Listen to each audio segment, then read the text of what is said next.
simplemente quiero decir que hoy es el Día Internacional del Autocuidado y creo que no es coincidencia que hayamos hecho hoy esta sesión de la Comisión Accidental de Salud Mental, porque recordar el autocuidado es el autocuidado conmigo, ¿no? Con mi ser, con mi cuerpo, pero también el autocuidado de mi entorno, ¿sí? De cómo hago un entorno protector. Cuando yo practico el autocuidado, que es un poco, hay personas que dicen, no, pero ¿cómo practico el autocuidado? ¿Qué es eso de practicar el autocuidado? O cuando alguien dice practique la gratitud, ¿cómo practico la gratitud? No, practicar el autocuidado claramente es no solo con mi cuerpo, sino con mi mente. Y esas herramientas fáciles de hacer el ejercicio, de dormir unas tantas horas, de 8 horas, de poder alimentarme adecuadamente, de evitar las grasas saturadas, los azúcares. Bueno, hay muchas formas de autocuidar, hay muchas formas de autocuidar.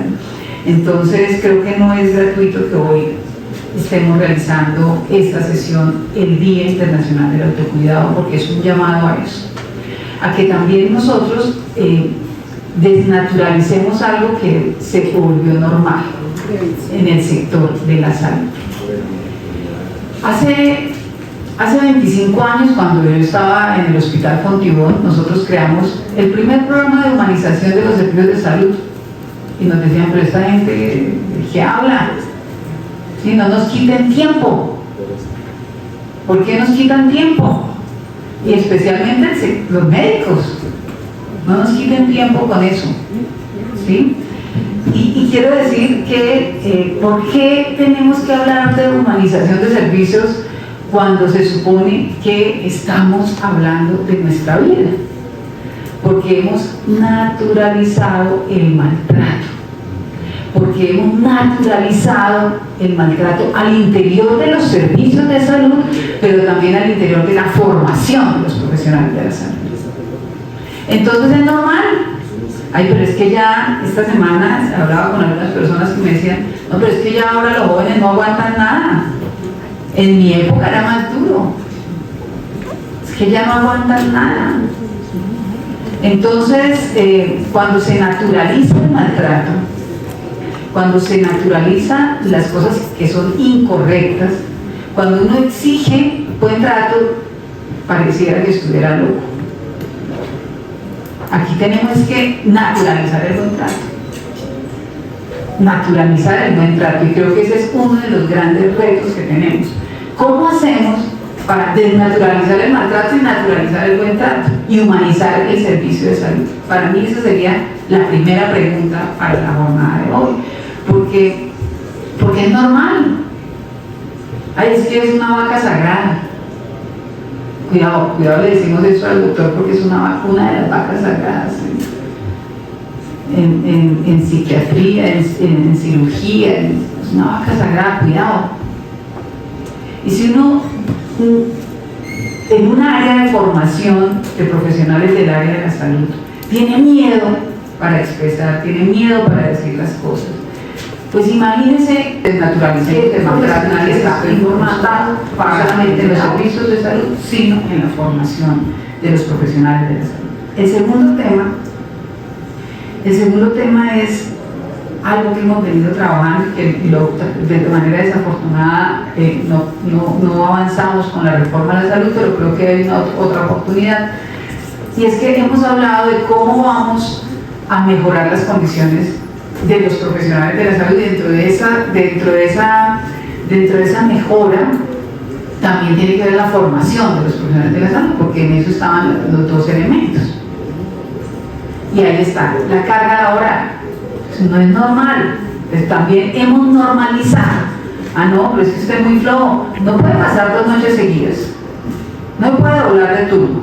No, pero tome café, pero tome algunas sustancias que se empiezan a volver, solo menciono el café, pero algunas sustancias que se empiezan a volver normales también. Porque qué flojera, no puede doblarse el turno, no puede triplicar un turno. No, en mi época duraba una semana y empiezan así los temas.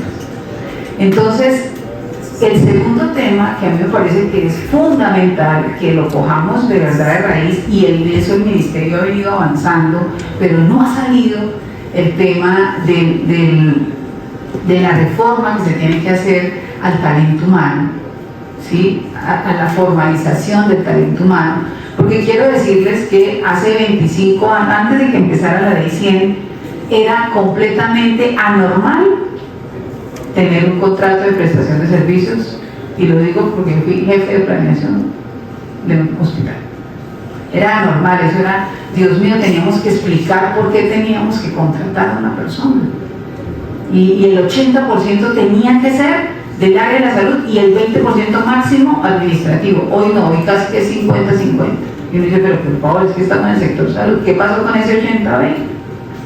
Y era una excepción el contrato de prestación de servicios. Hoy es la regla. Entonces la segunda reflexión que yo quiero que hagamos de corazón es ¿por qué algo que era excepción se volvió la regla, dañando las condiciones de vida de los profesionales que cuidan de nuestra vida? Tanto en la formación de los profesionales como en el ejercicio de su labor. Las extensas jornadas, pero también una familia, senador Carlos Julio, que le paga en una universidad que ya hoy superan los 20 millones semestrales para graduarse de medicina.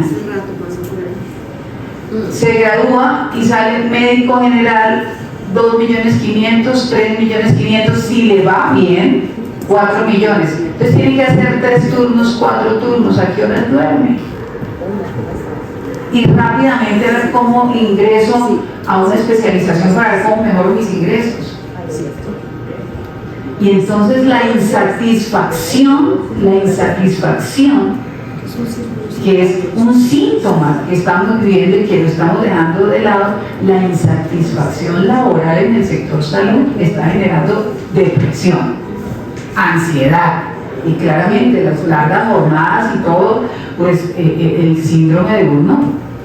Pero la insatisfacción, ¿pero de dónde parte eso? De la insatisfacción laboral. Imagínense, pónganse ustedes en los zapatos.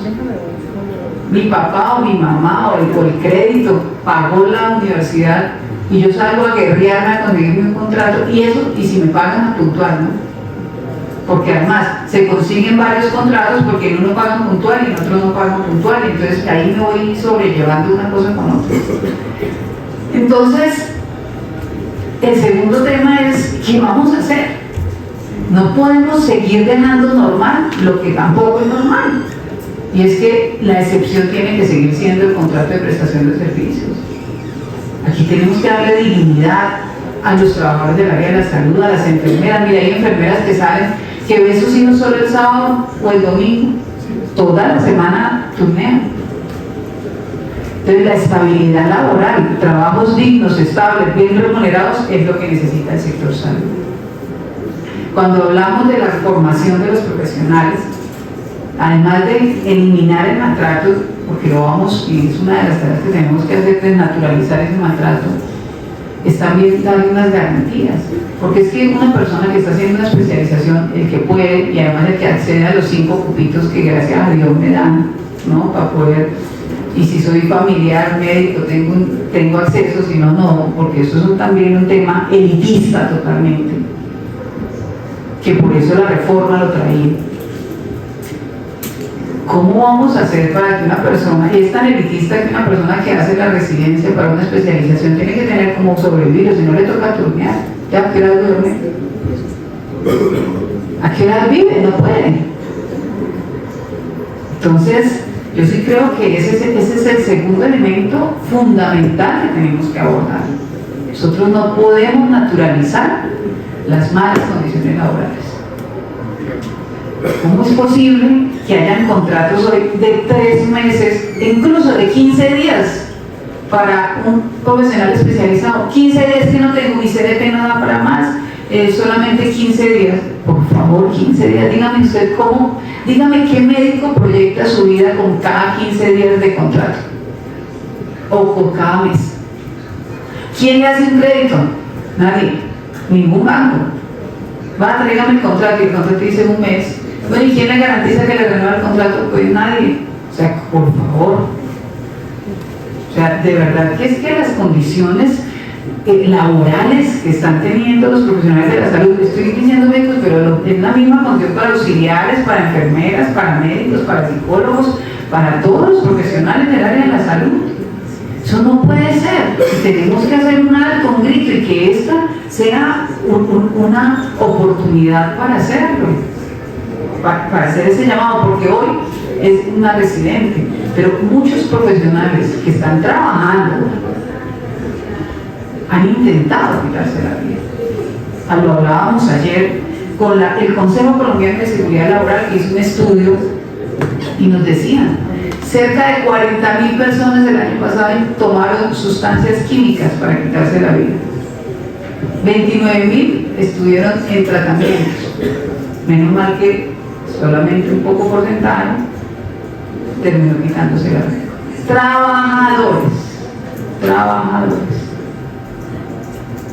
Trabajadores.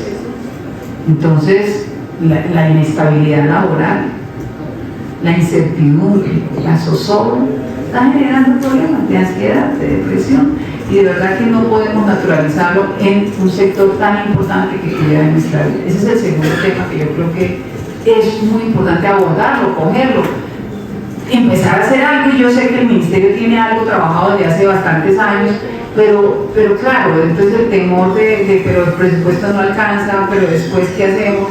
Pero después ¿cómo garantizamos que se logre esta estabilidad? Y quiero decir también que la mayor inestabilidad se genera en el sector público, en los hospitales públicos, y eso no puede ser, porque dice mi mamá: en casa de herrero ¿hasta dónde paro? Pues no, tenemos que coger este problema de frente, y ahí incluye una recarga laboral y demás. Ese es el segundo tema que creo que es muy importante que lo abordemos para poder avanzar en una solución. Hay un tercer tema,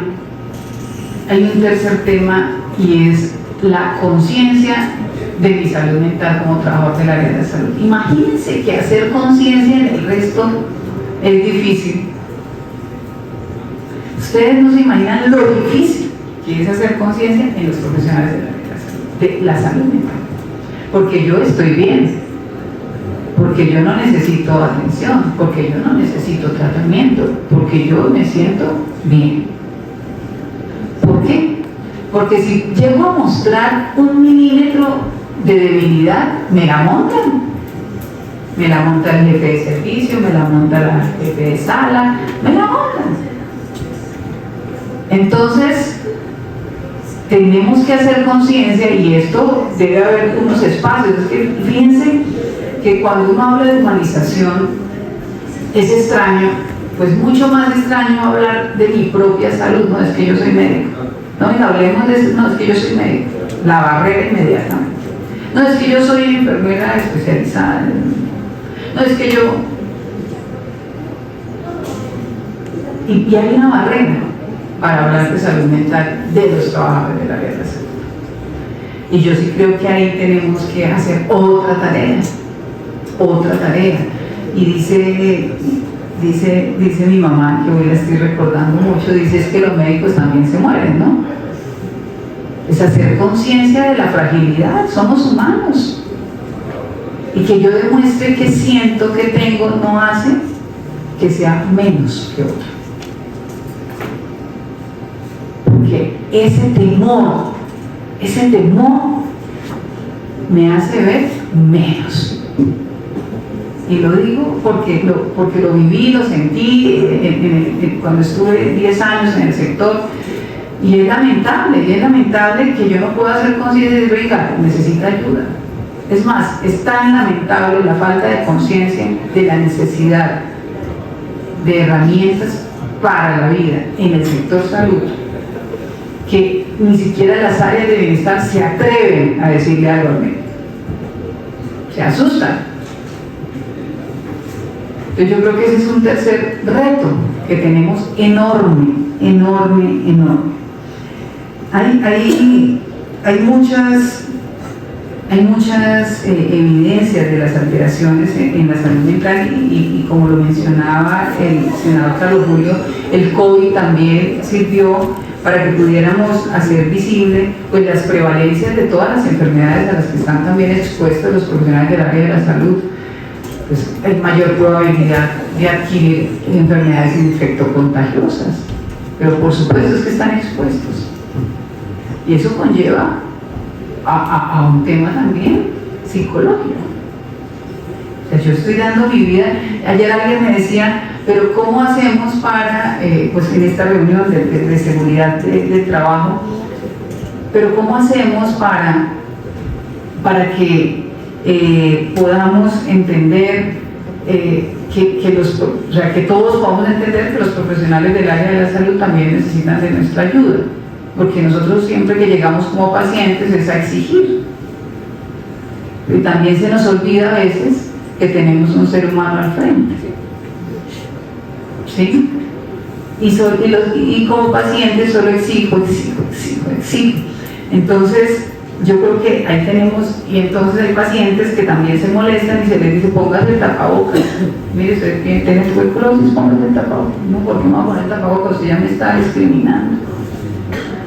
Entonces, el cuarto tema que yo creo que tenemos que trabajar es en los pacientes.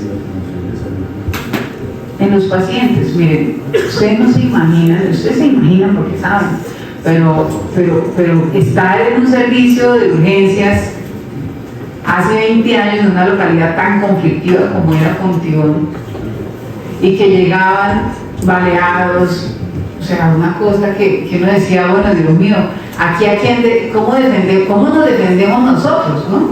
Porque también hay situaciones muy complejas.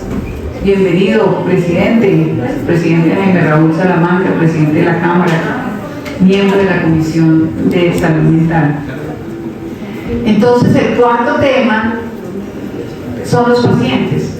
¿Cómo hacemos también para generar esa conciencia de que aquí tenemos que humanizarnos todos? Y que los pacientes tienen derechos, pero también tienen deberes. Y en esos deberes está también el autocuidado del paciente. Entonces, en esos deberes está también el autocuidado de los pacientes. Entonces el médico le dice al paciente que tiene que seguir unas indicaciones, pero no las sigue, y la responsabilidad también es del paciente con su vida y su autocuidado.